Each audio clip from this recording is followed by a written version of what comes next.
Chapitre 6. Le flux des alternatives. Lorsque vous suivez le courant, le monde vous rencontre à mi-chemin. Le champ d'information, l'espace alternatif, est un champ d'information ou une matrice énergétique, un modèle de ce à quoi les choses pourraient ressembler. Lorsqu'un secteur de la matrice est éclairé par une énergie qui a la même résonance, cette partie du modèle est transformée en réalité physique. La question est de savoir si les informations contenues dans la matrice peuvent être utilisées pendant qu'elles existent sous forme intangible. On pourrait dire que nous utilisons ces informations au quotidien. L'esprit conscient pourrait ne pas être capable de lire les informations contenues dans l'espace alternatif, mais l'inconscient peut y accéder directement. C'est là que naissent les pressentiments, les intuitions, les prophéties, les inventions et les œuvres d'art. L'esprit conscient, source des informations à la fois, en interprétant des données du monde extérieur et en les recevant de l'inconscient via l'intuition. En d'autres termes, les données enregistrées dans le champ d'information représentent la vérité sous sa forme la plus pure. Elles représentent des informations objectives non déformées par l'interprétation. Lorsque la vérité passe par le filtre de l'esprit, elle devient une interprétation, c'est-à-dire une connaissance. Tous les êtres vivants ont leur propre façon d'interpréter la vérité. Une poule, par exemple, voit et comprend le monde très différemment d'un être humain. Même des personnes différentes verront et comprendront les mêmes choses de différentes manières. Par conséquent, la connaissance est une représentation plus ou moins déformée de la vérité. Les données contenues dans le champ d'information existent sous forme d'une structure énergétique complexe. Le champ est un enregistrement de tout, ce qui fait bouger la matière conformément aux lois de la nature. Initialement, les données du champ d'information sont reçues par l'inconscient, puis par l'âme, et ensuite l'esprit conscient, ou la raison, les traduit en mots et en symboles. C'est ainsi que toute innovation voit le jour, que ce soit un nouveau genre de musique, une œuvre d'art, ou toute chose que quelqu'un n'aurait pas pu voir ou comprendre directement. Les connaissances intuitives et les pressentiments sont reçus de la même manière. Cette explication peut être un peu perturbante ou difficile à accepter. Peut-on vraiment dire que l'esprit est incapable de créer quoi que ce soit de nouveau de manière indépendante, et qu'il puise en réalité dans des données provenant d'une source externe ou d'un champ d'information? Peut-être est-il trop catégorique de dire que l'esprit ne peut jamais créer rien de nouveau. L'esprit peut construire un nouvel objet ou résoudre un problème en utilisant des connaissances sur des objets et des constructions logiques avec lesquelles il est déjà familier.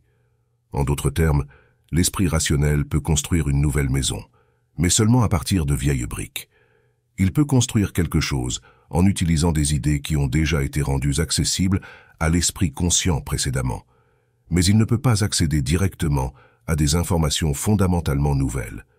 Les découvertes scientifiques ne sont pas le résultat d'un raisonnement logique autant que d'un moment d'illumination où la connaissance semble venir de nulle part. Il en va de même pour les inventions de génie. La bonne musique vient simplement aux musiciens. Elle n'est pas créée par le choix intelligent de notes. Les œuvres d'art sont créées à partir de l'inspiration, pas du savoir-faire professionnel et technique. Un tableau qui, d'un point de vue technique, a été exécuté parfaitement, ne sera pas nécessairement proclamé œuvre d'art. La qualité spéciale qui fait d'une chose une œuvre d'art se situe au-delà des limites de l'exécution technique. La poésie a la capacité de toucher votre cœur et ne résulte pas du choix de rythme, mais provient des profondeurs de l'âme du poète. La créativité basée sur l'inspiration et l'intuition est totalement différente de quelque chose produit par l'esprit rationnel. Ce n'est que plus tard qu'un produit de véritable créativité devient une caractéristique de l'esprit. L'esprit peut être capable de faire une copie parfaite d'une ancienne œuvre d'art, mais il est incapable d'en créer une nouvelle. L'esprit analyse les données reçues du champ d'information par l'inconscient et les endosse sous une forme symbolique, produisant ainsi une peinture, une mélodie, un poème, une formule mathématique, etc. Nous ne savons pas encore comment l'inconscient accède au champ d'information, mais nous pouvons être témoins de l'accès. La clairvoyance, par exemple, est capable de percevoir des événements qui ont eu lieu dans le passé, qui n'ont pas encore eu lieu, ou qui se produisent quelque part au-delà de notre champ de vision. Comme nous ne pouvons pas encore expliquer le mécanisme de telles choses, nous les qualifions de phénomènes paranormaux. Ne souhaitant pas révéler leur impuissance, les pendules de la science fondamentale refusent de prendre de tels phénomènes au sérieux. Cependant, Le fait que nous ne puissions pas les expliquer ne les empêche pas d'être réels ou ne justifie pas la tendance à les rejeter sans examen. Il y a des personnes capables de voir des événements dans le champ d'information aussi clairement que si elles les observaient dans le monde matériel. Des personnes comme celles-ci sont capables de s'accorder avec des secteurs manifestes dans l'espace alternatif. Un clairvoyant, par exemple, peut s'accorder avec le secteur d'une personne disparue en regardant une photographie de cette personne ou en touchant un objet qui lui appartient. La police a même été connue pour faire appel aux services de clairvoyants dans leurs enquêtes. Tous les clairvoyants ne peuvent pas voir parfaitement et des erreurs sont donc commises. Les erreurs peuvent être commises pour deux raisons. Premièrement, le clairvoyant peut s'accorder avec un secteur qui n'a jamais été réalisé dans le plan matériel et ne le sera jamais. La confusion peut également être causée par le fait que les secteurs distincts diffèrent en script et en décor, dans une plus ou moins grande mesure, selon leur distance relative les uns par rapport aux autres. Cela peut affecter la manière dont les informations sont interprétées. Par exemple, les prophètes anciens et les prophètes qui observaient des scènes inhabituelles du futur les interprétaient selon les connaissances disponibles à leur époque, ceux qui rendaient leurs prédictions inexactes. Que vous croyez en ces choses ou non est une chose très personnelle. Rappelez-vous que la transurfing est simplement un modèle qui nous permet d'appliquer les lois de l'univers à nos propres intérêts. Elle ne prétend pas fournir une description complète de la structure de l'univers, et la transurfing n'est pas un monument en granit portant l'inscription. Ici repose la vérité secrète. Comme vous le savez, la vérité n'est jamais qu'à proximité. L'idée que l'homme est capable de synthétiser quelque chose de nouveau en utilisant uniquement l'esprit rationnel est simplement le produit d'une certaine attitude. C'est juste que la société s'est appuyée sur le modèle qui a généré cette attitude pendant longtemps maintenant. Il convient cependant de souligner que la vision du monde conventionnel est aussi impossible à prouver que le modèle de la transurfing. Le fait que les choses se produisent réellement selon l'un ou l'autre système ne nous concerne pas trop ici. Le fait demeure que les informations provenant de l'espace alternatif sont d'une manière ou d'une autre disponibles pour nous sous forme d'intuition, de vision, d'aperçus et de signes. Et dans la mesure du possible, nous devons essayer de comprendre leur signification, la connaissance venue de nulle part. Seuls quelques individus très uniques sont capables de lire les données contenues dans le champ informationnel. La majorité d'entre nous ne reçoit que des réverbérations de données sous forme de prémonitions momentanées et de connaissances vaguement perçues. Les personnes impliquées dans les mondes de la science et de la créativité reçoivent souvent des idées après de longues journées ou années de contemplation. Il peut falloir beaucoup de temps pour dévoiler quelque chose de totalement nouveau, car l'énergie de la pensée, aussi profondément qu'une personne se concentre, peut être plus facilement accordée à des secteurs de l'espace alternatif qui ont déjà été transformés en réalité physique. Tout. Ce qui est fondamentalement nouveau provient de secteurs de l'espace alternatif qui n'ont pas encore été transformés en réalité physique. Malheureusement, nous ne comprenons pas encore pleinement comment accorder nos pensées à ces secteurs. Lorsque le subconscient parvient d'une manière ou d'une autre à accéder aux informations détenues dans un secteur non réalisé du champ, l'esprit conscient peut être confus, le trouvant vague et obscur. Cela est dû au fait que les données n'ont pas encore été interprétées à l'aide de symboles familiers à l'esprit rationnel. Si toutefois le cerveau parvient à atteindre profondément l'essence de l'information nouvellement disponible, une clarté et une compréhension sont alors obtenues. Il y a beaucoup d'incertitudes et de contradictions concernant les mécanismes de l'esprit conscient et subconscient. Au lieu de plonger profondément dans toutes ces questions, nous allons simplement examiner quelques thèmes liés à leur fonctionnement. Pour éviter de se perdre dans les sémantiques et terminologies, pour des raisons de simplicité, nous définirons tout, ce qui concerne l'esprit conscient comme la raison, et tout, ce qui concerne le subconscient comme le cœur ou l'âme. Si l'esprit était capable de comprendre tout, ce que le cœur souhaite partager avec lui, l'humanité aurait déjà accédé pleinement au champ informationnel. On peut seulement imaginer les sommets que la civilisation humaine aurait atteints par conséquent. Cependant, l'esprit n'est pas très bon pour écouter le cœur et ne veut pas. Son attention est soit absorbée par des choses liées au monde extérieur, soit par son propre sac intérieur de contemplation et d'anxiété.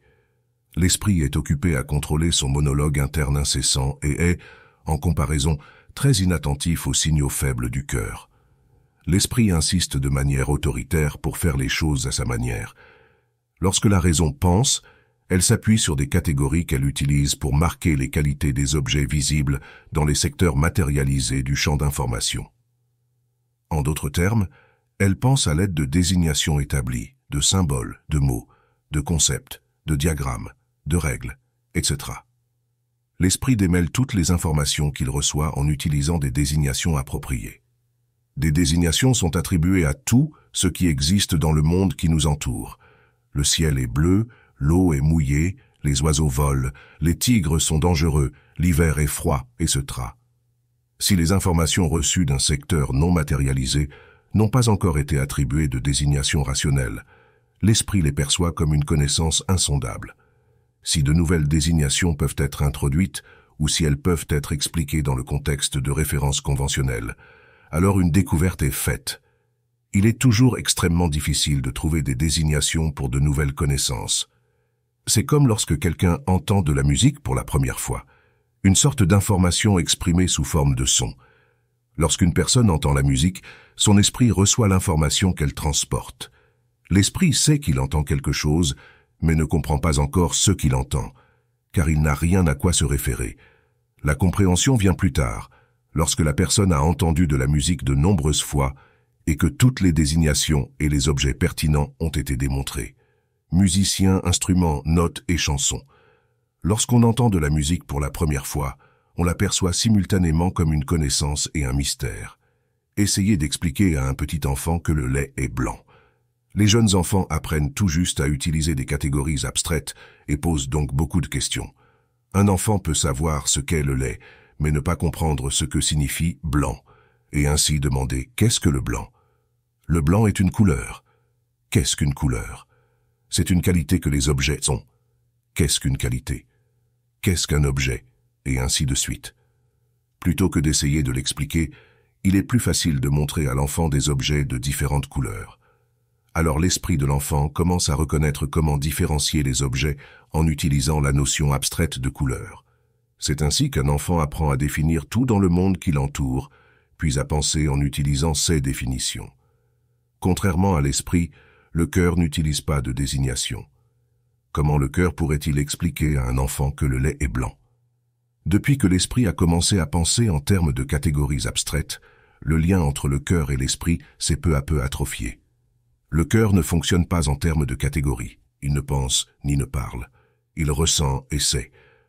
Parce que le cœur n'est pas capable d'exprimer ce qu'il sait en mots et en symboles, l'esprit a du mal à comprendre. Comment alors le cœur peut-il communiquer avec l'esprit s'il a découvert quelque chose dans l'espace alternatif qui n'existe pas encore dans le monde matériel? L'esprit est toujours occupé par son propre bavardage. Il a une explication logique pour tout et essaie constamment de contrôler l'information.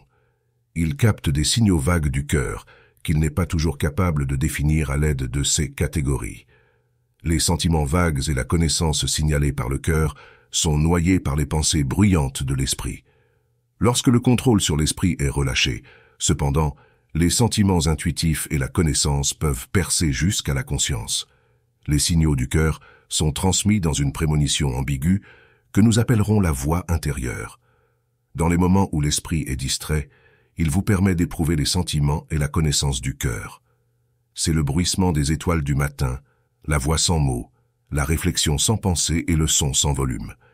Lorsque vous entendez cette musique, vous savez que vous avez compris quelque chose, mais cela a encore une qualité insaisissable. Ne pensez pas tant, ressentez et écoutez votre intuition. Tout le monde sait. Ce qu'est l'intuition, tout le monde a parfois eu le sentiment que quelqu'un allait arriver juste avant qu'un visiteur n'apparaisse à la porte, a eu le sentiment que quelque chose allait se produire et que cela se produit, ou a eu le sentiment qu'il savait simplement quelque chose qui ne nécessite aucune explication. L'esprit génère constamment des pensées, et la voix du cœur est littéralement étouffée par le tumulte des pensées, rendant ainsi difficile l'accès à la connaissance intuitive. Si vous arrêtez le flux de pensées et contemplez simplement le vide, vous entendrez le bruissement des étoiles du matin, la voix intérieure qui n'a pas de mots. Le cœur pourrait fournir des réponses à bon nombre de nos questions si nous pouvions seulement entendre sa voix. il est assez difficile de se mettre délibérément en phase avec des secteurs non réalisés du champ d'information et de forcer votre esprit à écouter ce que le cœur essaie de transmettre. Nous allons donc commencer lentement. Le cœur a deux états assez clairement discernables, le confort et le malaise. L'esprit a des désignations pour ces états. Je me sens bien et je ne me sens pas bien. Je me sens confiant et je suis anxieux. Je l'aime ou je ne l'aime pas. À chaque étape de notre vie, nous devons décider de faire telle ou telle chose. La chose que nous appelons la vie émerge lorsque des parties de l'espace alternatif sont transformées en réalité physique. Selon nos pensées et nos actions, tel ou tel secteur est réalisé au niveau matériel. Le cœur a accès au champ d'information et d'une manière ou d'une autre, il est donné au cœur de voir eux qui se profilent à l'horizon dans ces secteurs, encore non réalisés mais imminents. Lorsqu'une âme a fixé son regard sur un secteur qui n'a pas encore été réalisé dans le physique, elle sait à quoi s'attendre et si ce sera une expérience agréable ou désagréable. L'esprit interprète ces sentiments comme des sensations vagues de paix intérieure ou de son absence. L'âme sait souvent ce qui se trouve devant elle et essaie patiemment de communiquer ce qu'elle sait à l'esprit, mais l'esprit entend à peine la voix ou n'attribue que très peu de sens à la vague prémonition. L'esprit est accroché par des pendules, préoccupé à résoudre des problèmes et convaincu de la raison de ses propres actions. L'esprit prend des décisions résolues, guidées par un raisonnement logique et le bon sens. Comme nous le savons, cependant, un raisonnement sensé n'est pas une garantie d'une solution idéale. Contrairement à l'esprit, le cœur se trompe rarement, car il ne pense pas, il ressent et sait. Combien de fois entendons-nous les gens affirmer après coup « Je savais que rien de bon n'en ressortirait ». La tâche est d'apprendre à interpréter ce que le cœur essaie de communiquer à l'esprit au moment où une décision est prise. Ce n'est pas difficile. Il vous suffit de demander à votre gardien intérieur de prêter attention à votre état intérieur avant de prendre une décision finale. Votre esprit est généralement pris au piège par des pendules ou absorbé par la résolution de divers problèmes pour entendre le bruissement des étoiles du matin. Il suffit de se rappeler de noter votre état intérieur. Cela semble assez banal et banal, mais ça marche. Le seul problème réside dans le fait de prêter attention à vos sentiments et sensations. Les gens ont tendance à avoir plus confiance en des arguments basés sur la raison qu'en leurs propres sentiments, et ont donc oublié comment prêter attention à leur propre état intérieur et au sentiment d'intégrité que procure la paix intérieure. Au moment de considérer une solution possible à un problème, l'esprit est guidé par un raisonnement sensé, non par des sentiments. En fait, au moment de la prise de décision, l'esprit est peu susceptible de remarquer qu'il y a même de tels sentiments. Si toutefois vous avez réussi à vous rappeler, passez à l'étape suivante et notez ce que vous ressentez. Il pourrait y avoir quelque chose dans une situation qui vous met en garde ou vous inquiète. Il pourrait y avoir quelque chose que vous n'aimez pas dans une situation.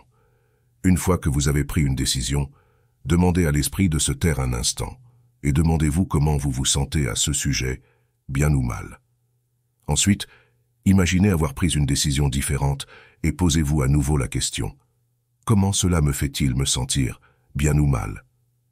Si vous ne parvenez pas à ressentir un sentiment clair lorsque vous faites cela, cela suggère que votre esprit n'est toujours pas très bon pour écouter. Instruisez votre gardien intérieur pour vous alerter plus souvent sur votre état intérieur. D'autre part, il se peut que la question elle-même soit ambiguë, auquel cas il vaut mieux ne pas prendre de décision basée sur des informations vagues. Dans ce cas, vous pouvez vous fier au jugement de votre esprit ou simplifier la question. Si vous avez un sentiment clair de oui, je me sens bien à ce sujet, ou non, je ne me sens pas bien à ce sujet, alors vous avez clairement entendu le bruissement des étoiles du matin. Maintenant, vous connaissez la réponse à votre question. Cela ne signifie pas que vous agirez nécessairement selon les dictées du cœur, car nous ne sommes pas toujours libres d'agir comme nous le souhaiterions, mais au moins vous saurez à quoi vous attendre d'un secteur. Ce qui n'a pas encore été transformé en réalité physique, ce sont les nécessiteux, les indignés et les combattants. Dans n'importe quelle situation, une personne peut répondre avec deux extrêmes de comportement. Un extrême est de se laisser emporter par le courant comme un bateau de papier impuissant, et l'autre est de ramer obstinément contre le courant. Si une personne est paresseuse, incapable de prendre l'initiative, n'a pas de but et est heureuse d'exister simplement, alors elle peut être contrôlée par d'autres forces. Il est très facile pour ce genre de personnes de devenir un pantin du pendule. Des gens comme ça déclinent efficacement en choisissant leur propre destinée, ou choisissent de croire que leur destin est prédestiné ou prédéterminé. Par leur choix, ils affirment que l'on ne peut échapper à son destin, que ce qui sera sera, et ils auront raison, car ce chemin de vie existe également comme réalité potentielle dans l'espace alternatif. Après avoir pris cette décision, tout ce qu'une personne peut faire est de se plaindre de son destin, et dans son impuissance, espérer la miséricorde des puissances supérieures. Lorsqu'une personne abandonne la responsabilité de son destin, elle emprunte l'un des deux chemins de la vie. Sur l'un des chemins, ils acceptent leur situation et mendient des dons, la main tendue, en appelant soit au pendule, soit à une puissance supérieure. Un pendule forcera les nécessiteux à travailler dur, et la personne se cassera le dos pour gagner sa maigre subsistance. Ils peuvent naïvement faire appel aux puissances supérieures pour obtenir de l'aide. Mais en général, les puissances supérieures ont des choses plus importantes à faire. Les nécessiteux abdiquent la responsabilité de leur propre destinée, à la manière de « tout est entre les mains de Dieu ». Peut-être croient-ils que tout ce qu'il faut faire est de demander gentiment et que Dieu, étant miséricordieux, leur donnera ce dont ils ont besoin. Imaginez la prière. Montagnes et vallées, rivières et océans, ô ciel, ô terre, je m'incline devant votre puissance. Mon cœur est rempli de foi et de respect. Je crois que vous m'aiderez par mon journal du matin. Peut-être est-ce un exemple trop exagéré, et pourtant, pourquoi pas après tout? Il ne fait sûrement aucune différence pour les puissances supérieures que vous demandiez un journal ou un palais, car elles peuvent tout faire. Si les nécessiteux se retrouvaient pour une raison quelconque sans journal du matin, ils concluraient sûrement qu'ils n'ont tout simplement pas demandé correctement. Alors ils continueraient à demander. Il existe une blague russe qui dit « Un homme est allongé sur son canapé en priant Dieu. Il dit « Rends-moi riche, je sais que tu le peux. Je crois totalement en ta grandeur. » Agacé, le Seigneur lui dit « Écoute, mon pote, tu pourrais au moins acheter un ticket de loterie. » C'est une position pratique que d'abdiquer toute responsabilité pour sa vie tout en se complaisant dans son propre ego. Car il est présomptueux de s'imaginer si important que Dieu, dans toute sa majesté et sa miséricorde, s'occuperait personnellement de vos besoins. Dieu a déjà donné à l'homme le cadeau ultime, la liberté de choix, et pourtant certaines personnes sont trop infantiles pour accepter ce cadeau, préférant rester constamment insatisfaites. Les gens trouveront toujours des moyens de justifier leurs actions, prétendant que leur chemin est trop dense en obstacles, et que quelque chose ne va toujours pas pour eux. Ce quelque chose, bien sûr, est équilibré par des forces et des pendules qui surgissent en conséquence de l'excès de potentiel généré par leur présomption. C'est comme dans le jeu pour enfants qui dit « Ouassoua, coin coin, avez-vous faim ?»« Oui, oui, oui, eh bien, rentrez chez vous alors. Nous ne pouvons pas, nous avons peur du loup gris qui se tient au pied de la montagne. » Si une personne ne correspond pas au rôle des nécessiteux, elle peut choisir le rôle des indignés, exprimant leur mécontentement et exigeant qu'on leur donne ce qu'ils sont censés avoir. En étant si exigeante, la personne indignée nuit encore plus à la forme potentielle de son destin. Imaginez un homme qui visite une galerie d'art mais n'aime pas l'exposition, et donc fait une crise de colère croyant avoir le droit d'exprimer son mécontentement. Il tape des pieds, fait des menaces, casse des choses et exige que les organisateurs retirent l'exposition.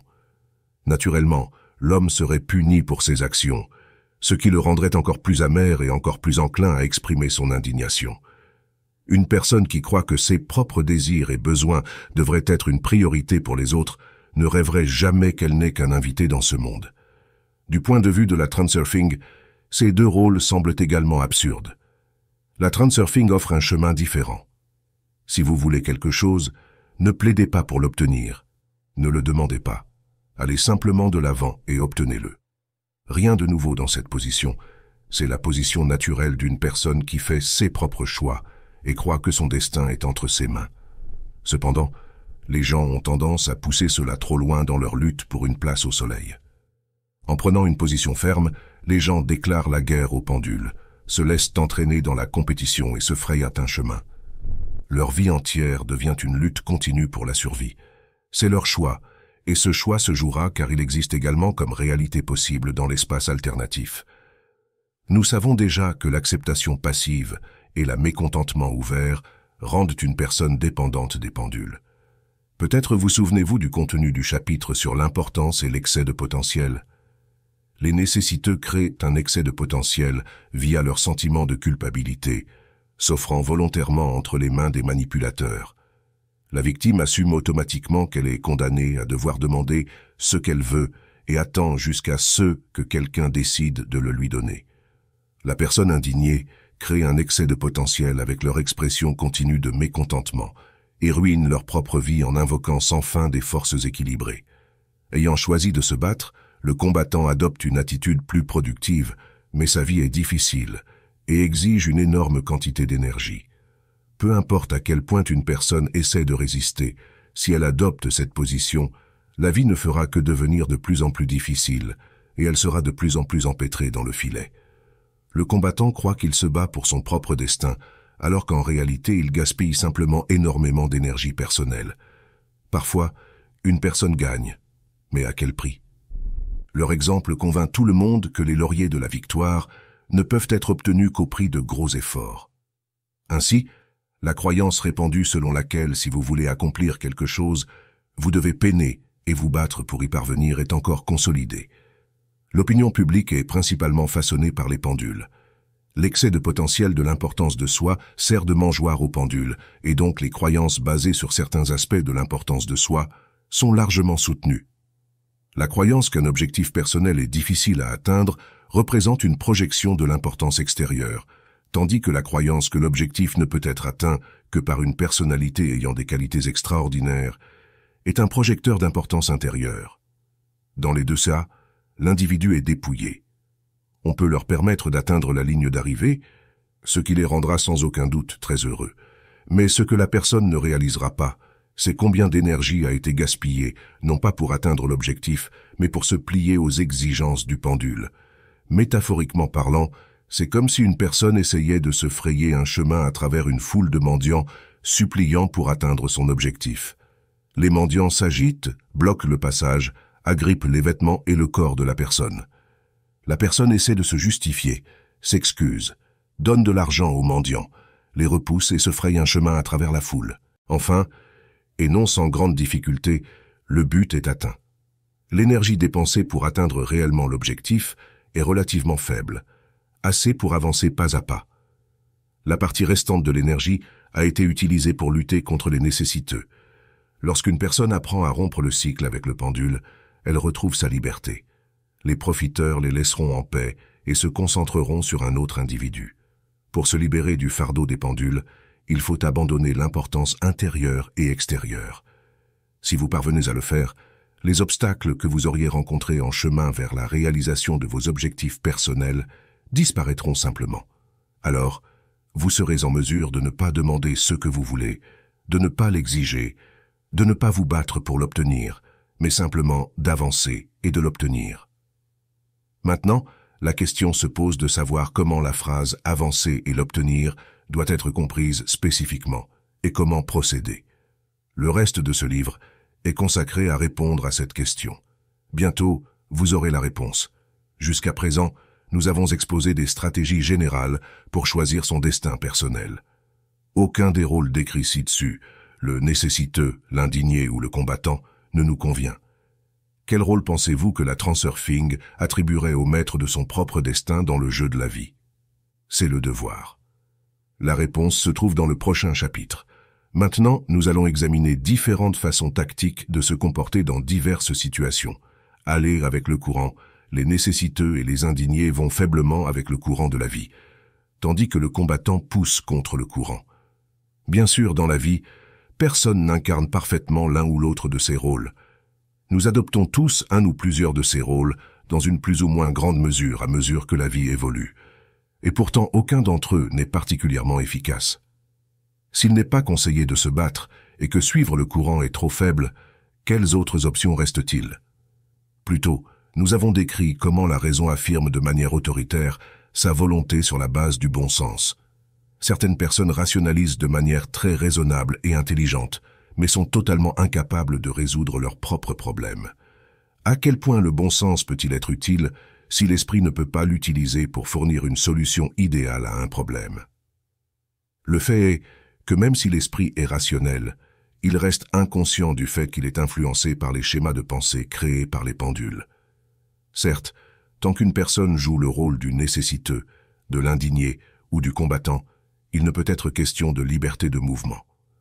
En réalité, le combattant n'a pas plus de liberté pour affirmer sa véritable volonté que le petit bateau en papier, métaphoriquement parlant.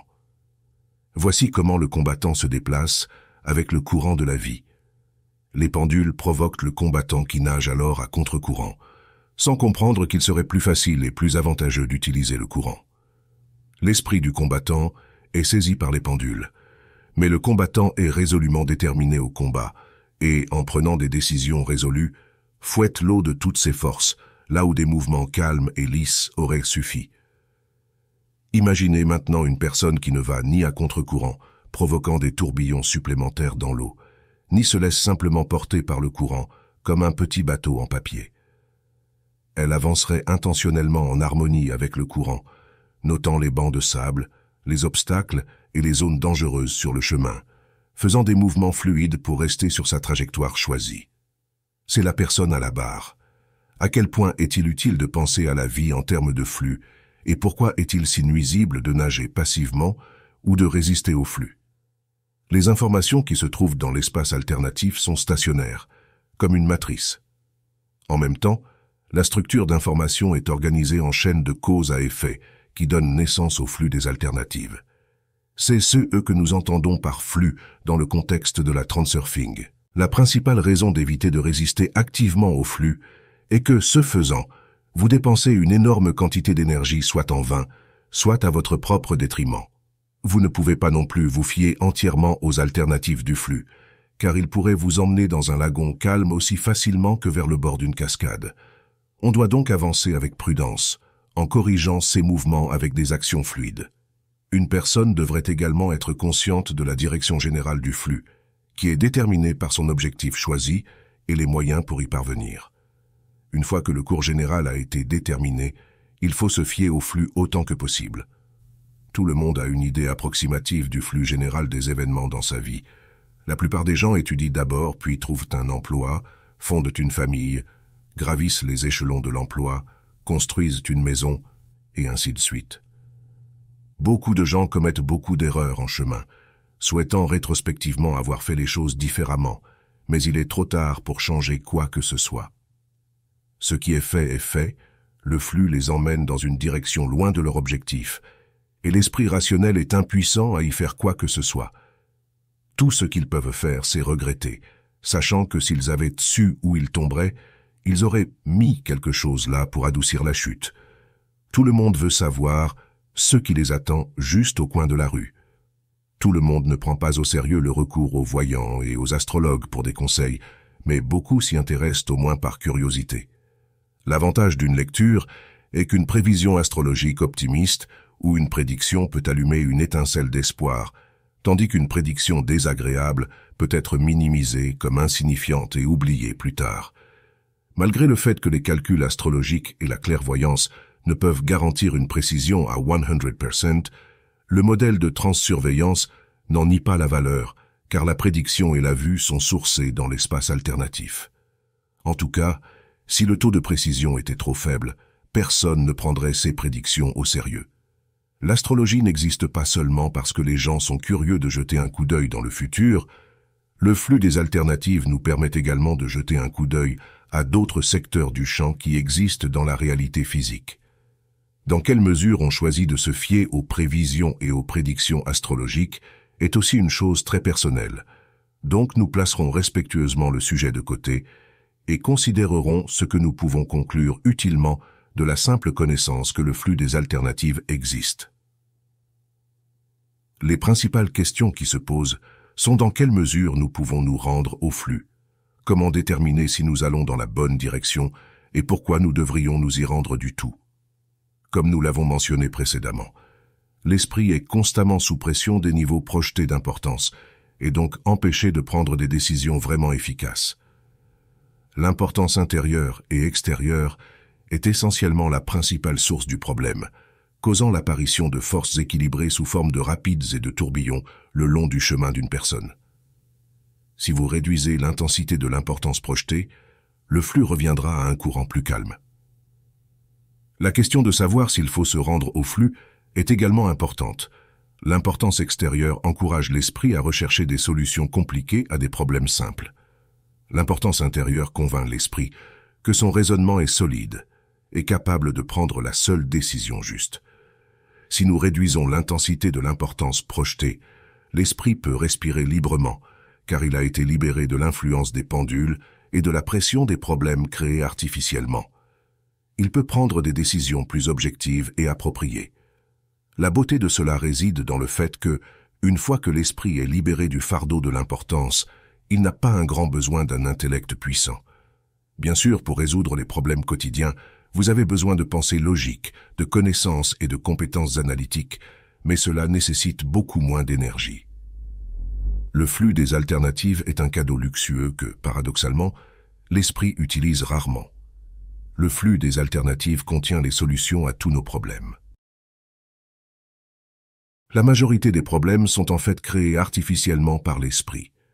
Les pendules poussent l'esprit anxieux à résoudre toutes sortes de problèmes simplement pour essayer de maintenir la situation sous contrôle. Ces décisions volontaires sont pour la plupart inutiles, comme frapper aléatoirement vos mains à la surface de l'eau. La plupart des problèmes, en particulier les problèmes mineurs, se résolvent d'eux-mêmes si le flux des alternatives est autorisé à suivre son cours. Il n'y a pas de besoin essentiel d'un intellect puissant si la solution à un problème existe déjà dans l'espace des alternatives. La solution optimale apparaîtra d'elle-même tant que nous ne fouillons pas dans les débris et n'interférons pas avec le flux des alternatives. L'optimalité est un principe inhérent à la structure du champ d'information. Les chaînes de causes et d'effets créent des flux séparés dans le flux des alternatives. Ce flux représente les meilleures façons possibles dont la cause et l'effet peuvent se déplacer. Tout existe dans l'espace alternatif, mais c'est l'alternative optimale ou la plus économe en énergie qui est plus susceptible d'être réalisée. La nature ne gaspille jamais d'énergie. C'est pourquoi les gens marchent avec leurs pieds et non avec leurs oreilles. Tous les processus s'efforcent de suivre les chemins les plus économes en énergie. Donc les flux alternatifs sont organisés le long du chemin de moindre résistance. C'est là que se trouve la solution optimale à tout problème. L'esprit perd constamment le sens du flux parce qu'il est influencé par les pendules et agit dans leurs intérêts. En d'autres termes, l'esprit se perd dans un labyrinthe à la recherche de solutions compliquées à des problèmes simples. Toutes ces notions abstraites peuvent sembler excessivement conjecturales. Cependant, vous pouvez essayer certaines des idées de ce livre dans la pratique, puis décider si vous pensez que le flux existe ou non. Le flux alternatif est un cadeau vraiment somptueux pour l'esprit. Les clés de tout problème y sont codées. Pour y accéder, vous devez apprendre à vous déplacer dans la direction de moindre résistance. En règle générale, les gens cherchent des solutions compliquées parce qu'ils perçoivent le problème comme un obstacle, et comme nous le savons, les obstacles ne peuvent être surmontés qu'en appliquant beaucoup d'efforts. Il est utile de prendre l'habitude de choisir la solution la plus simple possible à tout problème donné. Nous devons tous apprendre quelque chose de nouveau à un moment donné, ou réfléchir à la manière dont nous pouvons accomplir des tâches familières de manière plus efficace. Une approche pour faire les choses de la manière la plus efficiente est si simple qu'il est difficile de croire à quel point cela fonctionne réellement. Selon le principe du mouvement harmonieux, tout devrait être fait de la manière la plus facile et la plus simple possible. Les alternatives les plus optimales à toute action sont organisées en flux qui sont comme des chaînes composées de maillons représentant une cause et un effet optimaux. Décider de franchir l'étape suivante dans une action donnée revient à choisir le maillon suivant dans la chaîne. C'est une question de décider quel maillon fait partie du flux. Ce qui se passe généralement, cependant, c'est qu'une personne prend une décision logique en fonction de ce qu'elle pense être le plus correct, en fonction de son expérience quotidienne de la vie. L'esprit prend des décisions volontaires en croyant qu'il est capable de tout calculer et d'expliquer tout, mais ce n'est pas vrai.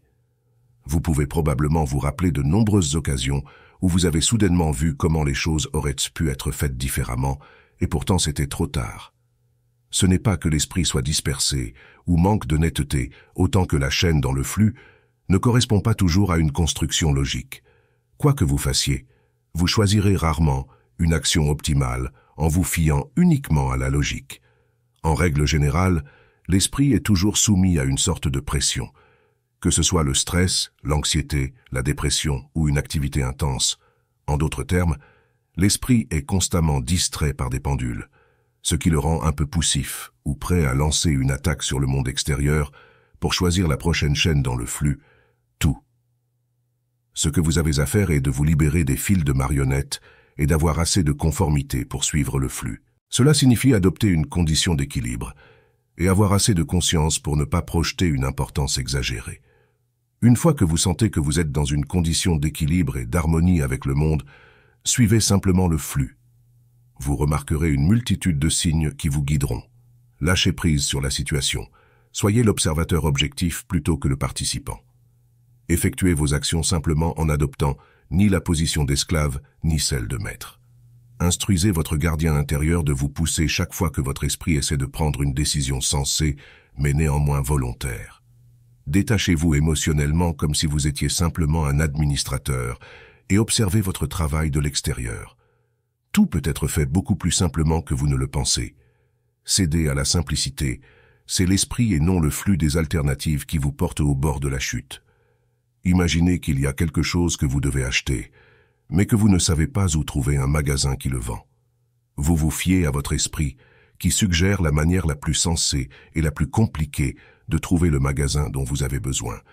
Vous parcourez la moitié de la ville à la recherche du bon magasin, pour finalement en trouver un juste à côté de chez vous. Si vous aviez attribué moins d'importance à la recherche, l'esprit n'aurait pas été fixé sur la recherche d'une solution aussi difficile. Voici un autre exemple. Vous avez une liste de choses à faire et vous vous demandez par où commencer et quoi reporter à plus tard. Ne pensez pas trop. Si une tâche n'a pas besoin d'être faite dans un ordre spécifique, commencez par celle avec laquelle vous vous sentez le plus enclin à commencer. Laissez-vous guider par le flux. Séparez votre esprit de l'influence des pendules. Il s'agit d'apprendre que des mouvements simples, fluides et légers suffisent pour naviguer dans l'eau.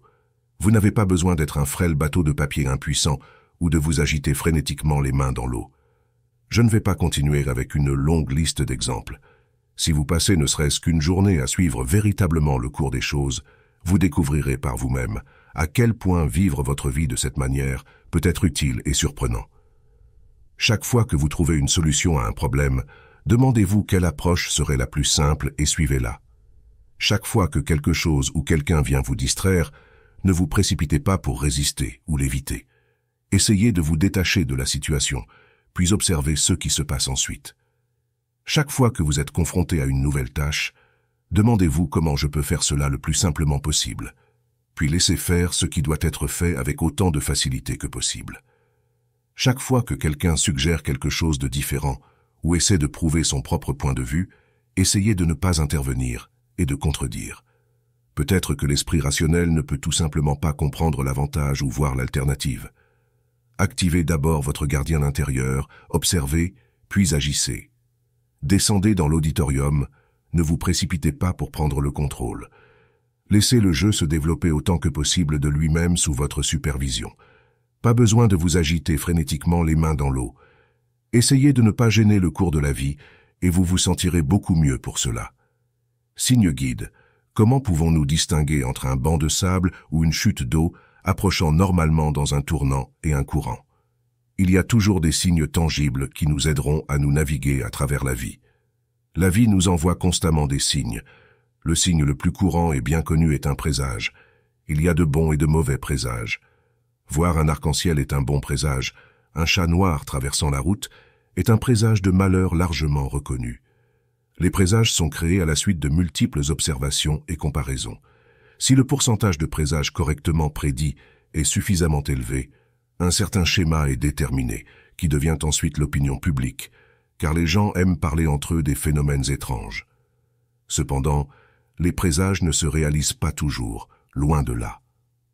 En Russie, lorsque vous oubliez quelque chose et que vous devez y retourner, les gens s'inquiètent, parce qu'ils disent que revenir à un endroit que vous venez de quitter est un mauvais présage. Même si une personne n'est pas particulièrement superstitieuse, le fort stéréotype social jette une ombre sur leur subconscient. La personne commence à craindre qu'il ne se passe quelque chose de désagréable et décide donc qu'il ne vaut pas la peine de revenir chercher ce qu'elle a laissé derrière elle. Malheureusement, cela n'aide pas non plus, car un flux uniforme a déjà été perturbé et la personne est déjà légèrement déséquilibrée. L'attente de malheur introduit un changement dans les paramètres de l'énergie de pensée d'une personne et ils passent à une ligne de vie qui correspond en qualité. Sans surprise, ils finissent par vivre ce qu'ils craignaient.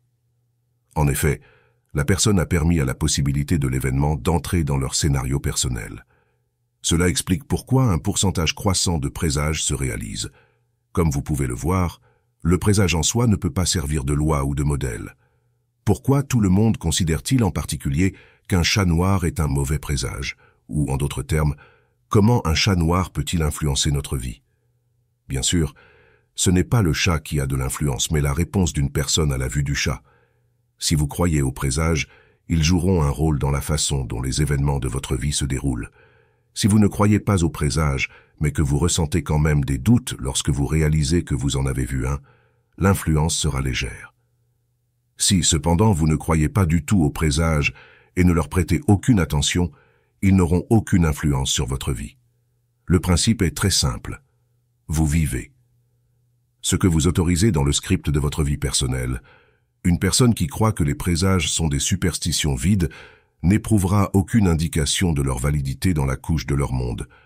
Les présages peuvent sembler réels dans les couches des mondes d'autres personnes parce que ces personnes les cherchent pour les confirmer, tandis que le sceptique ne le fait pas. Si les présages n'ont aucune influence directe sur les événements de nos vies, alors que signifient les signes guides? Le chat noir ne peut pas avoir d'influence directe sur vous, mais il peut servir de signe vous avertissant d'un événement qui se produira plus tard dans le flux des alternatives. Il est étonnant de voir combien de signes vous pouvez repérer une fois que vous décidez d'être attentif à ceux qui se passent autour de vous. Vous pouvez finir par les voir à peu près partout. Alors quels signes devraient être considérés comme des signes guides? L'autre question est de savoir comment les signes devraient être interprétés, mais nous n'aborderons pas cela car c'est un sujet trop vaste et compliqué. Tout. Ce que vous pouvez faire de manière fiable, c'est augmenter le niveau de vigilance de votre gardien intérieur, remarquer le signe et prendre sa présence en compte. Les signes guides sont des signes qui indiquent un possible virage dans le flux des alternatives. En d'autres termes, un signe guide sert à annoncer un événement qui changera considérablement le cours de la vie quotidienne. Si vous vous attendez à un certain changement dans le courant, aussi petit soit-il, un signe apparaîtra pour signaler son commencement. Un signe caractéristique peut également apparaître si un virage inattendu est à venir dans un avenir proche.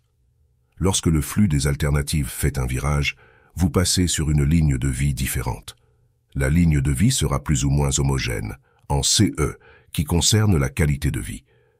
Le flux et le flux des alternatives peuvent intersecter de nombreuses lignes de vie qui ont différents paramètres. Les changements peuvent être relativement insignifiants, mais vous ressentirez néanmoins la différence. Le changement qualitatif est remarqué soit consciemment, soit inconsciemment, avec la connaissance que quelque chose n'est pas tout à fait pareil qu'il y a une minute. Les signes guides n'apparaissent que lorsque le passage à une ligne de vie différente est initié. Si par exemple, vous ne prêtez aucune attention particulière à un événement isolé, tel qu'un corbeau qui croasse, si cela ne vous met pas en garde, et que vous ne ressentez aucune différence qualitative à ce moment-là, cela suggère que vous êtes sur la même ligne de vie qu'auparavant. Si cependant, le phénomène attire votre attention et que vous ressentez quelque chose d'inhabituel ou de bizarre, alors c'est probablement un signe. Un signe diffère des autres phénomènes quotidiens en CE qu'il signale le début d'un changement vers une ligne de vie qui diffère considérablement de la ligne actuelle. Souvent, nous trouvons des signes comme celui-ci un peu perturbants, surtout s'ils sont repérés immédiatement après un changement vers une ligne de vie différente. C'est parce qu'il y a une différence qualitative dans la ligne actuelle et précédente que nous ne pouvons pas expliquer rationnellement. Souvent, il est difficile de mettre le doigt sur CE qui a exactement changé. Vous pouvez simplement avoir le sentiment que quelque chose ne va pas quand un changement a eu lieu. C'est perçu intuitivement et parfois, nous remarquons même un changement dans le type de signe que nous repérons. C'est comme si du coin de l'œil, nous voyons ou soupçonnons quelque chose de nouveau apparaître dans le flux. Ainsi, les signes servent d'indicateurs qu'un changement s'est produit ou est en train de se produire. Certaines personnes ignorent la plupart de ce qui se passe autour d'elles et sont donc peu susceptibles de remarquer même les signes les plus évidents. En règle générale, cependant, si nous ne remarquons rien d'inhabituel à propos d'un événement qui se produit sur notre ligne de vie actuelle, c'est probablement parce qu'il a la même qualité que tous les autres phénomènes que nous vivons. Le passage à une ligne de vie substantiellement différente se produit normalement graduellement, en passant par des lignes de vie intermédiaires. Les signes sur ces lignes peuvent apparaître comme des avertissements avec différents niveaux de gravité. Parfois, une personne ignore son premier avertissement, le changement se poursuit, puis un deuxième avertissement apparaît, puis un troisième. Et si la personne n'a toujours pas pris conscience du danger, un événement se produit enfin, qui est encodé dans la ligne finale du changement. Interpréter les signes de manière univoque est très difficile à faire. Parfois, vous ne pouvez même pas être certain à 100% que le phénomène qui a attiré votre attention est un signe ou non. Tout. Ce que vous pouvez faire, c'est prendre en compte le fait que le monde semble essayer de communiquer quelque chose avec vous. Nous sommes surtout intéressés par les bancs de sable et les rapides qui approchent. Il serait donc judicieux d'obtenir au moins un indice sur ce « E » qui vous attend dans la plupart des cas. Vous pouvez explorer le signe en formulant une question de manière à ce « E » qu'elle produise une réponse par oui ou par non. Par exemple, cela fonctionnera-t-il ou non? Aurais-je terminé à temps ou non? Serais-je réussi dans quelque chose ou non? Est-ce bon ou mauvais, dangereux ou non? Et ainsi de suite. L'interprétation d'un signe devrait être suffisamment simplifiée pour suggérer une réponse de type positive ou négative.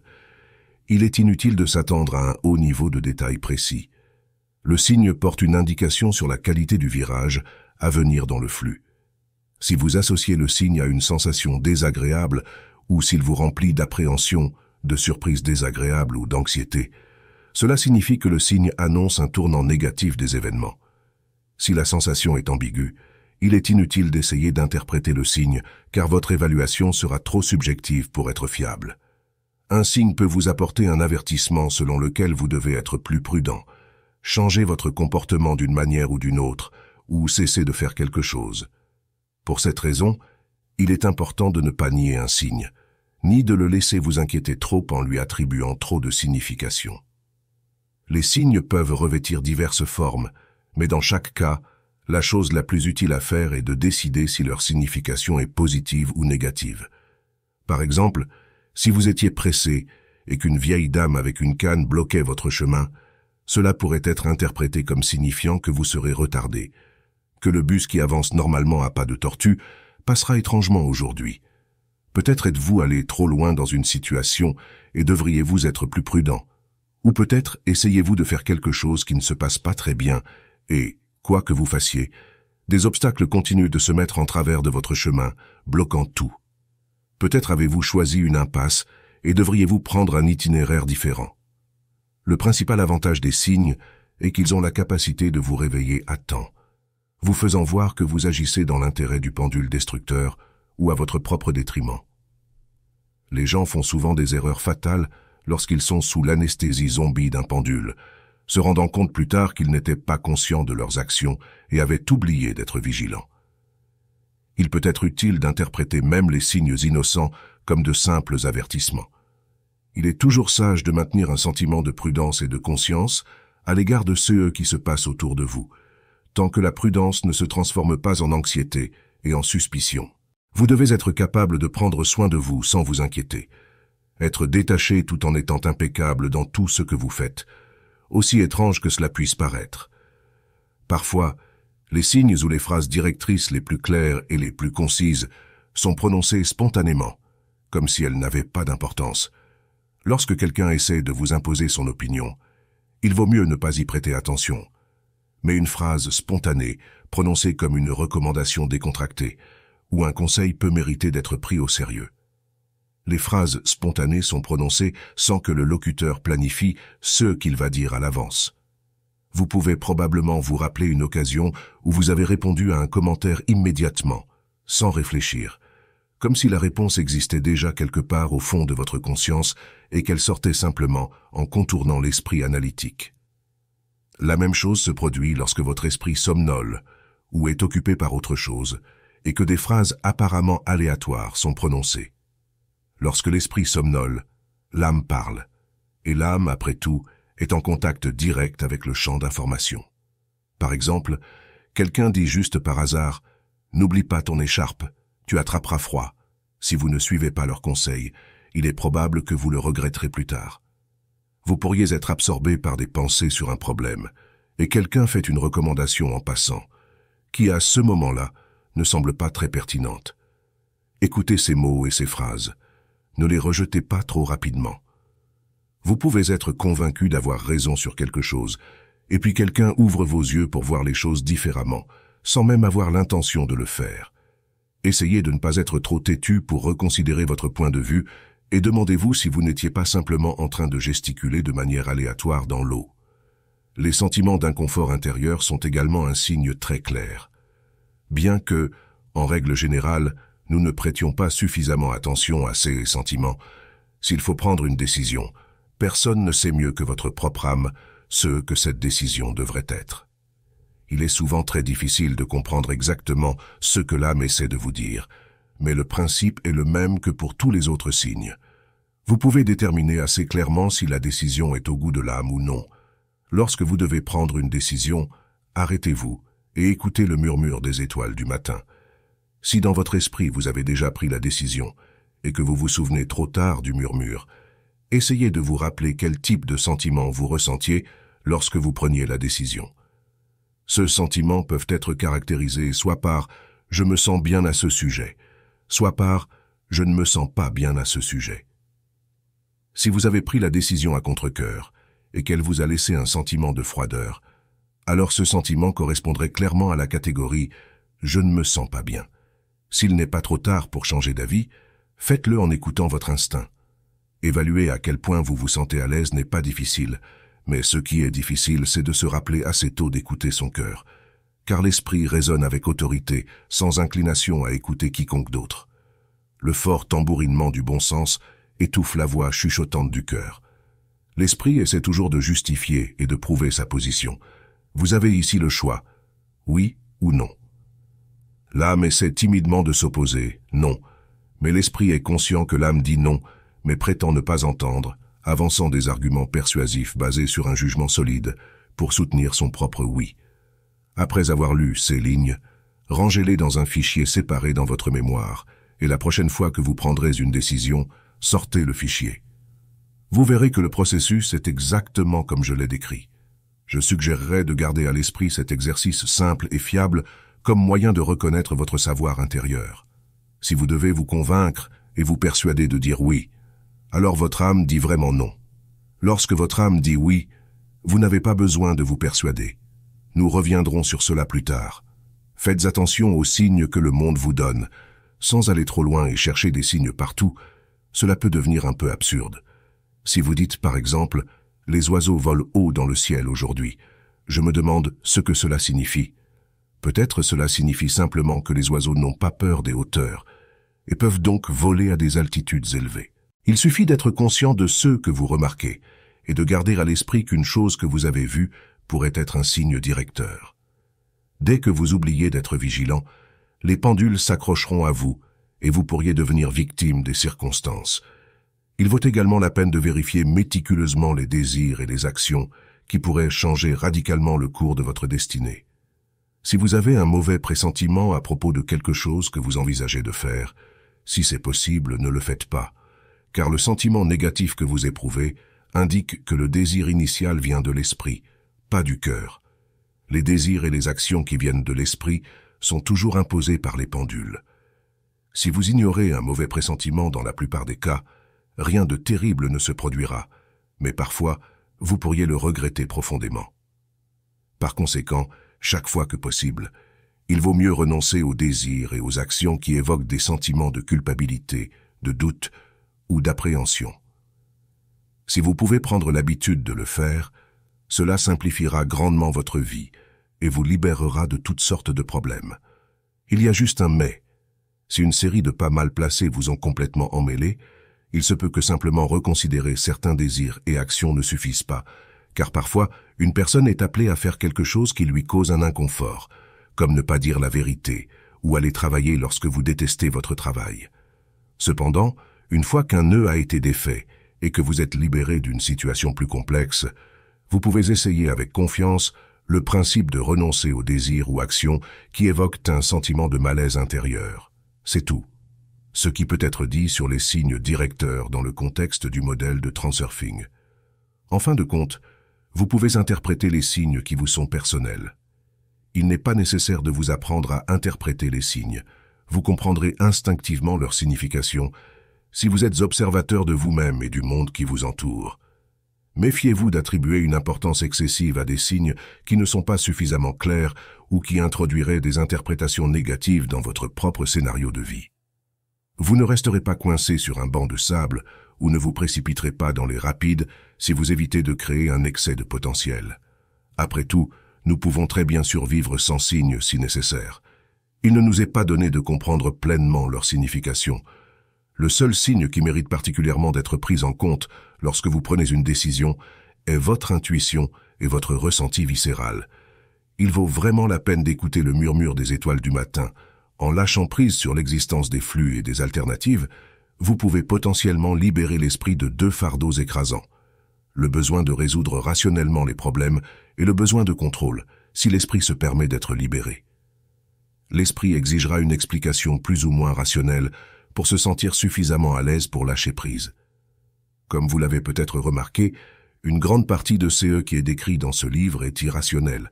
C'est pourquoi, bien que ce ne soit pas le but du Transurfing d'offrir une description de la structure de l'univers, j'essaie de valider les conclusions que j'ai tirées. Ce qui serait sinon difficile pour l'esprit d'accepter, en fournissant une explication que l'esprit peut accepter, est en fait essentiel, car l'esprit n'acceptera rien parfois, et il est extrêmement difficile de secouer le monolithe du bon sens. L'esprit exige une preuve et une circonstanciation que vous pouvez vous fournir si vous essayez de mettre en pratique les principes du Transurfing. Je propose ici quelques explications plausibles pour apaiser l'esprit incrédule, car si je ne le faisais pas, le lecteur serait peu susceptible d'essayer les principes du Transurfing ou de continuer à lire, et ce n'est que le début. De nombreuses révélations passionnantes nous attendent. Les fardeaux de l'esprit nous sont imposés dans l'enfance. En tant qu'enfant, nous sommes constamment réprimandés. Réfléchis avec ta tête. Réalises-tu ce que tu fais? Explique-toi. Fais tes devoirs. Tu n'iras nulle part dans la vie sans cerveau. Ne sois pas si stupide. Vas-tu enfin apprendre? Les enseignants et les circonstances sculptent un soldat à partir de notre esprit, prêt à tout moment à produire une explication, à répondre à une question, à évaluer une situation, à prendre une décision et à contrôler ceux qui nous entourent. L'esprit est entraîné à agir d'une manière particulière basée sur le bon sens.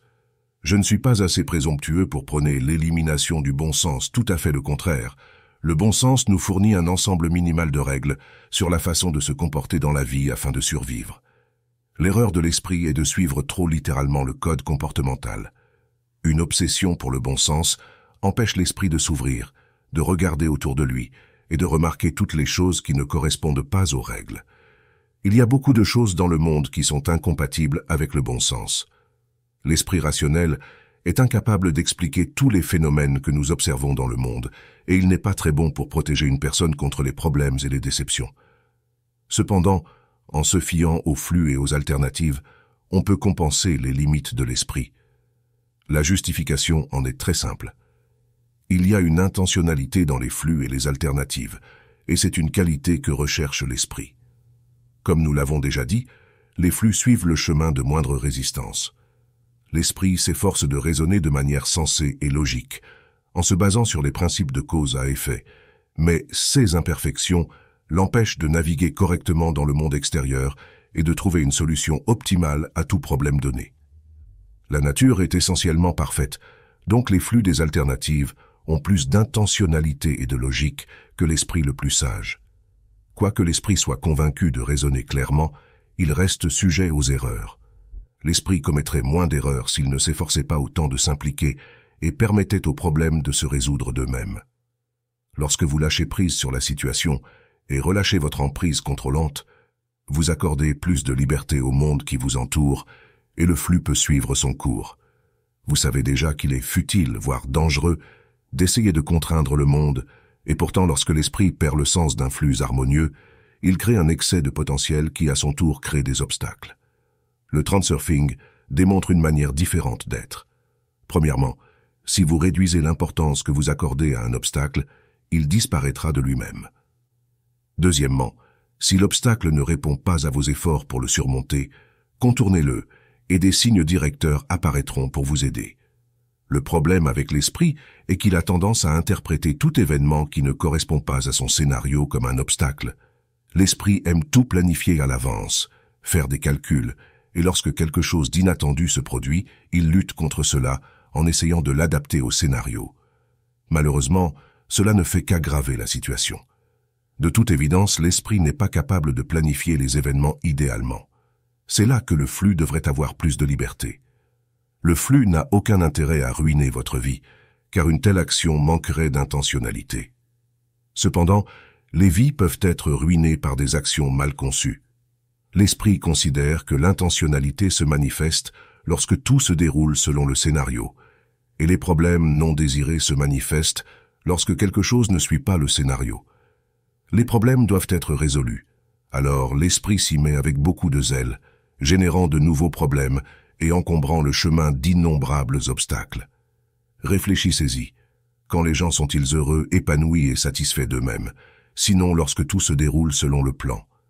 L'importance de soi empêche l'esprit d'envisager toute possibilité de déviation par rapport au scénario initial. C'est eux qui est automatiquement interprété comme un échec. L'esprit pense « mais j'ai tout planifié et tout calculé à l'avance. Je sais ce qui est bon pour moi et ce qui ne l'est pas. Je suis rationnel. » La vie offre souvent aux gens des cadeaux qu'ils acceptent à contre-cœur, car ils n'étaient pas prévus. Je voulais un autre jouet, mais la vie nous donne rarement les jouets que nous avions prévus. Et ainsi, nous nous promenons satisfaits et tristes à la fois. Imaginez à quel point la vie serait joyeuse si l'esprit pouvait renoncer à une partie de son importance et accepter le fait que les déviations par rapport au scénario soient une part essentielle de l'existence. Aussi ont-elles leur place. Nous pouvons tous réguler notre bonheur. La plupart des gens fixent leur seuil minimal de bonheur beaucoup trop haut et ne se considèrent donc pas comme heureux. Je ne dis pas que vous devriez toujours être satisfait de ce que vous avez. Dans l'esprit du slogan douteux, si vous voulez être heureux, soyez simplement heureux. Ce n'est pas de cela que traite le transurfing. Vous pouvez avoir le jouet que vous désirez le plus, mais nous reviendrons là-dessus plus tard. Pour l'instant, concentrons-nous sur la manière d'éviter les déceptions et de rencontrer moins de problèmes. C'est le refus de l'esprit d'accepter les déviations par rapport à son scénario qui l'empêche de profiter des solutions prêtes présentes dans le flux des alternatives. Le désir compulsif de l'esprit de tout contrôler transforme la vie en une bataille sans fin contre le flux.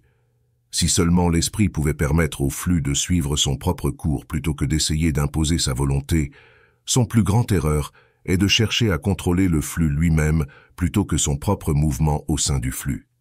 C'est l'une des principales causes de la plupart des problèmes et déceptions auxquels les gens sont confrontés. Le flux intentionnel qui suit le chemin de moindre résistance est incapable de générer des problèmes et des obstacles. Ceux-ci sont créés par la folie de l'esprit. Activez votre témoin intérieur et observez au moins une journée comment l'esprit tente de contrôler le flux. Peut-être que l'on vous propose quelque chose mais vous le refusez. Peut-être que quelqu'un essaie de vous dire quelque chose mais vous le balayez. Quelqu'un vous donne son avis et vous argumentez. Quelqu'un fait quelque chose à sa manière et vous essayez de le remettre sur le droit chemin.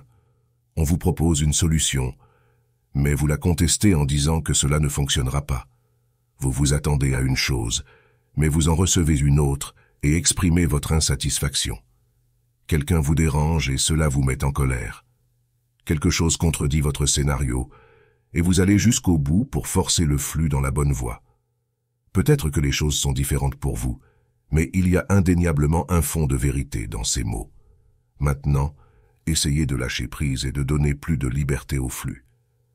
Je ne suggère pas que vous deviez être d'accord avec tout le monde et accepter tout ce qui se passe, mais vous pourriez envisager un ajustement tactique. Déplacez le centre de gravité loin du contrôle vers l'observation. Ne vous précipitez pas pour écarter quelqu'un. Argumentez, prouvez, vous impliquez, gérez ou critiquez. Laissez les situations avoir la possibilité de se résoudre d'elles-mêmes sans intervention active ni résistance. Si vous n'êtes pas stupéfait, vous serez au moins surpris par le résultat, car quelque chose de tout à fait paradoxal se produira. En étant prêt à relâcher le contrôle, vous acquérez plus de contrôle sur une situation que vous n'en aviez auparavant. L'observateur objectif a toujours l'avantage sur un participant direct. C'est pourquoi je répète si souvent les mots « exercer le détachement ». Avec le recul, vous verrez que le contrôle que vous exerciez auparavant vous faisait aller à l'encontre du flux. Les suggestions des autres avaient en fait du sens, et cela ne valait pas la peine de discuter. Votre intervention n'était pas vraiment nécessaire. Ce que vous pensiez être des obstacles n'en était pas vraiment. Quand vous lâchez prise, les problèmes se résolvent assez bien, sans que vous ayez besoin de savoir comment. Les choses qui se produisent et qui ne correspondent pas à votre plan ne sont pas si terribles après tout. Des phrases fortuites peuvent en fait avoir des significations assez puissantes. Votre intuition et vos instincts sont là pour vous avertir. Vous ne gaspillez pas autant d'énergie qu'auparavant, et vous constatez que vous étiez plutôt heureux. C'est le somptueux cadeau du flux dont j'ai parlé précédemment. Bien sûr, en plus de tout ce qui a été dit ci-dessus, nous ne pouvons pas oublier nos vieux amis, les pendules. Lorsque les gens suivent le courant, cela contrarie les pendules, et donc ils essaient de nous provoquer à chaque pas pour que nous battions frénétiquement des mains sur l'eau. Les pendules abordent les flux dans le courant pour la simple raison que le flux se déplace dans la direction de la dépense minimale d'énergie. Quand une personne suit le flux du courant, elle n'investit pas d'énergie dans la lutte contre le courant, créant un excès de potentiel et de la nourriture pour les pendules. La seule forme de contrôle qui mérite votre attention est le contrôle sur l'intensité de l'importance projetée intérieure et extérieure. Souvenez-vous que l'importance projetée empêche l'esprit de lâcher prise dans de nombreux cas. Lâcher prise d'une situation est souvent bien plus efficace et productif que d'insister pour avoir raison. Même depuis l'enfance, notre quête d'affirmation de soi génère l'habitude de vouloir prouver notre importance personnelle. De là découle la tendance nuisible à prouver que l'on a raison, quel qu'en soit le coût. Cette impulsion crée un excès de potentiel. Dans un conflit d'intérêts, les gens iront jusqu'au bout pour prouver qu'ils ont raison, même lorsque le verdict n'affectera pas directement leurs intérêts. Chez certaines personnes, le sentiment d'importance intérieure est tellement exagéré qu'elles insistent pour avoir raison, même dans des affaires de très peu de pertinence. L'importance de soi peut se développer en une manie qui produit un besoin compulsif de tout contrôler. Je vais prouver que j'ai raison, quoi qu'il en coûte. C'est une habitude grave qui rend la vie beaucoup plus compliquée, surtout pour ceux qui tiennent tant à défendre leur vérité. Tant que vous ne risquez pas sérieusement de compromettre vos intérêts, lâchez prise sur la situation et laissez les autres exercer leur droit de battre des mains sur l'eau.